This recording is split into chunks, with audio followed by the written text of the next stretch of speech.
और रुक करेंगे अगली खबर की ओर, जहां सोमनाथ मंदिर पर छत्तीसगढ़ में सियासत गर्मा गई है। जहां बीजेपी ने कांग्रेस पर निशाना साधा, सोशल मीडिया पर पोस्ट कर तंज कसा है। लिखा है, नेहरू को हिंदू आस्था से ज्यादा समुदाय विशेष की चिंता थी। कांग्रेस की राजनीति वर्षों तक इसी मानसिकता पर चलती रही। हिंदू आस्था और संस्कृति से दूरी बनाई गई, तुष्टीकरण की राजनीति को प्राथमिकता दी गई है। यहाँ सोमनाथ मंदिर को लेकर वहां छत्तीसगढ़ में इस समय सियासत गरमाई हुई है। नेहरू को समुदाय विशेष की ज्यादा चिंता थी, इस तरह का उन पर आरोप लगाते हुए निशाना साधा गया है। तुष्टीकरण की राजनीति को प्राथमिकता देने के उन पर आरोप लगाए गए हैं।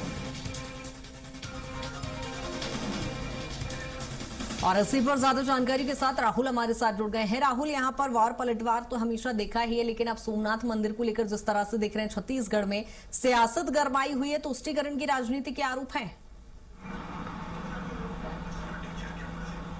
जी कृतिका, देखा जाए तो कल से ही इस मुद्दे को लेकर के जो पूरे देश भर में चर्चा है वो बनी हुई है और भारतीय जनता पार्टी लगातार कांग्रेस को इस मुद्दे पर घेरने का प्रयास कर रही है। क्योंकि देखा जाए तो उनके द्वारा जो तत्कालिक जो प्रधानमंत्री थे तत्कालिक जो प्रधानमंत्री थे जवाहरलाल नेहरू, उनके खिलाफ जो निशाना साधने का काम भारतीय जनता पार्टी कर रही है। और इसको लेकर के उनका एक जो बयान है वो लगातार जो भारतीय जनता पार्टी है वो निकाल करके सामने ला रही है। जहाँ पर कल प्रधानमंत्री मोदी ने भी देश को संबोधित करते हुए और छत्तीसगढ़ के मुख्यमंत्री विष्णु देसाई ने भी देश को संबोधित करते हुए वो वाकया याद किया जब गुजरात के अंदर जो सोमनाथ का मंदिर है उसका जीर्णोद्धार करना था। तो उसके लिए सरदार वल्लभ भाई पटेल का जिस तरीके का प्रयास था और उस बीच में बीजेपी के द्वारा आरोप लगाया गया कि जो तत्कालिक प्रधानमंत्री जवाहरलाल नेहरू थे उनके द्वारा अवरोध उत्पन्न किया गया, उन्हें यहाँ पर इस जीर्णोद्धार करने के लिए मना किया जा रहा था। और उसके साथ में जो प्रथम प्रधानमंत्री थे देश के राजेंद्र प्रसाद, उन्हें इस पूरे समारोह में जाने के लिए भी मना किया गया था। तो ऐसी तमाम बातें जो है वो भारतीय जनता पार्टी के द्वारा की जा रही है और इसके माध्यम से देखा जाए तो एक तरीके से जो कांग्रेस पार्टी है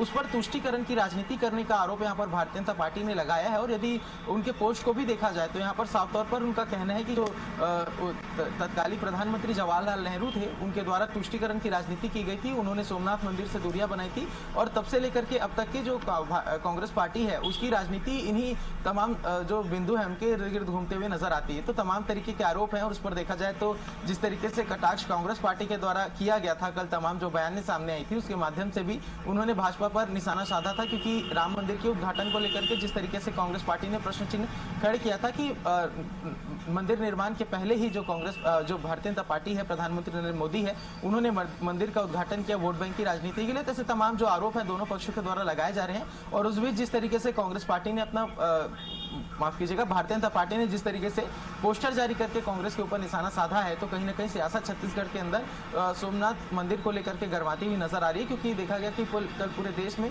जो सोमनाथ स्वाभिमान पर्व है वो बनाया गया और इस बीच में छत्तीसगढ़ में भी बड़ा आयोजन था। मुख्यमंत्री जो विष्णु देसाई थे वो स्वयं इस पूरे कार्यक्रम में शामिल हुए थे, उन्होंने शिरकत की थी और इसके माध्यम से एक संदेश देने का प्रयास किया गया था। और उसी के तहत देखा जाए तो राजनीति अभी भी छत्तीसगढ़ के अंदर जारी है। ठीक है राहुल, बहुत शुक्रिया तमाम जानकारी के लिए।